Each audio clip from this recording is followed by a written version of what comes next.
Yo, is that peach? I see. Is that a peach flavored tea? No, this is a cranberry. This is a. Did you say impeachment? Let's talk. I don't really want to talk about the impeachment thing. Okay, I really don't. But I will with you. I will with you, and I will with our patrons, and I will with our subscribers, because I really think that something needs to be said. But I really don't. Okay, Charlton Heston told me one day, never interrupt your enemies who are in the process of destroying themselves. All right? So the reason I don't want to talk about this is because I want them to keep doing this. You see, I don't want them to stop. All right? You see, I want them to keep trying to impeach this president. I think it was only when the Mueller report dropped did I start paying attention. I remember the day after election night. I remember distinctly telling myself, this is garbage. It is going nowhere. It is stupid. I have better things to look into. This is not worth looking into. I was right. This really was not. And I noticed that when you were a correspondent, when you were a journalist, you ignored the story. You didn't do any stories on these. No, I mean, but I did read the Mueller report. Parts of it. Yeah. It was boring. It was dumb. It ultimately was nothing. Mm-hmm. However, after it was nothing, they decided to really suck at the absolute last drop of the bottom of the barrel. And that was to get Robert Mueller to testify. And you know what he said? I won't testify. Exactly. But I will give you a tantalizing comment, which will lead you to become infuriated and to want to proceed with the impeachment. But I'm not going to testify about it. I mean, I listened. I also listened to his full speech, and he explicitly said there was not enough evidence. Okay. You would think okay, let's move on, talk about something else. We're done here. I mean, he literally closed up shop. The only reason I want to talk about this with you, Alex, is because it is a benchmark about where we are as a society. We have collapsed the rule of law. When Alan Dershowitz, who is a respected liberal jurist, a professor at Harvard University, often mentioned as a Supreme Court nominee, and Lawrence Tribe, his colleague at Harvard University, equally liberal, equally SCOTUSable, if you want to use that word, SCOTUSable, appointment to the Supreme Court. Both of those men have said that Muller's statement after the report, saying that we cannot exculpate, we cannot say that Trump didn't commit a crime. Okay? Those two liberal jurists said that Mueller has destroyed any credibility of Harvard University and any credibility of law in the United States. And the reason is because it is not the responsibility, it's not in the warrant of a special prosecutor to prove that Alex Madagian did not rape me. That's not what he's supposed to do. Now, I don't know how to react to this. There doesn't seem to be a punchline for me. No, but I mean, you may have raped me, but there's no evidence that you did.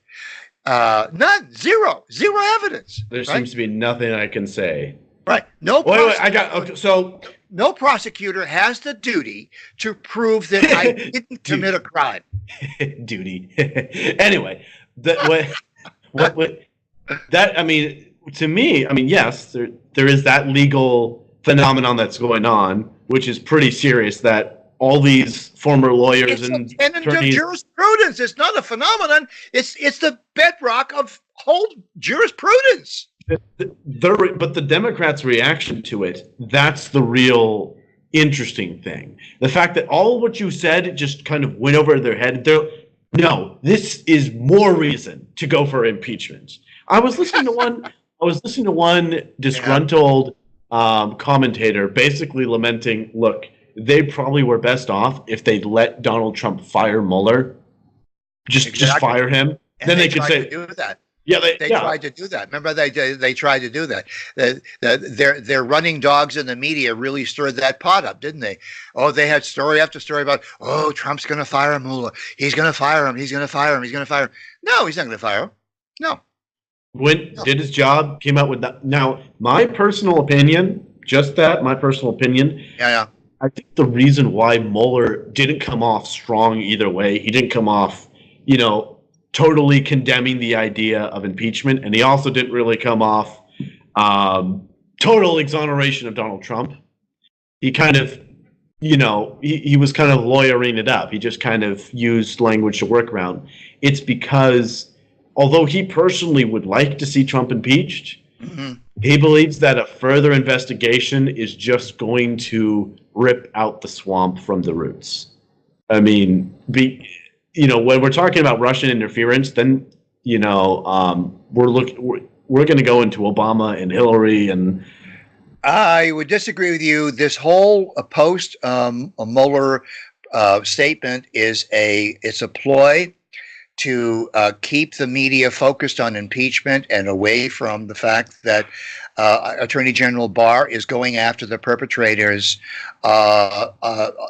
who hated Trump so much that they concocted the whole Russian conspiracy conceptual model and device. This is a kabuki theater that's being played out because the long, hot summer is coming on, as you well know, Washington, D.C., right?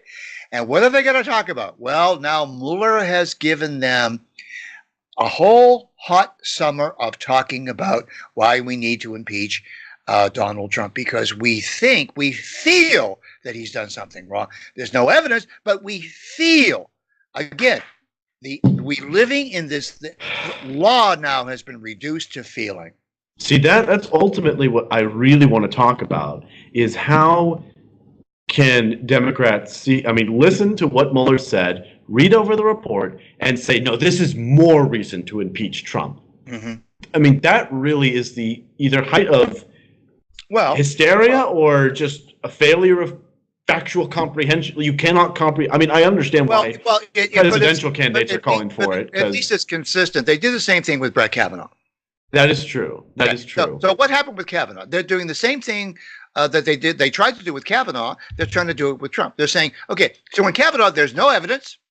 We have only hysterical females, lying females with no evidence whatsoever, zero evidence. And later we find out that they were lying. They even admitted they were lying. So no evidence, but this is the reason to destroy him. In your opinion, the same conceptual model with Trump. In your opinion, do you think that the Democrats will be successful in do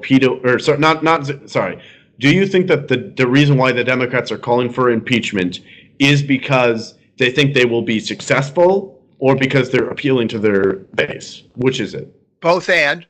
Okay. Never ask me an either or question, because I'm legitimately interested. Why you think that they think they will be successful? Why do they think they'll be successful? Well, they will be at least successful in the sense that they put up a fight because their base is screaming for a fight. The white stoners of the world are begging. The Iranian professors of the world are begging their representatives. Those sound like extremely tailored to me references. Yeah. That's okay. They're begging to at least introduce articles of impeachment so they can say that they had done it for their base. Okay? So that's, to them, is a win. They have to keep this up because otherwise they've got no game. There's nothing else for them to talk about. Zero. They can't talk about the economy. They recognize that there's an immigration problem.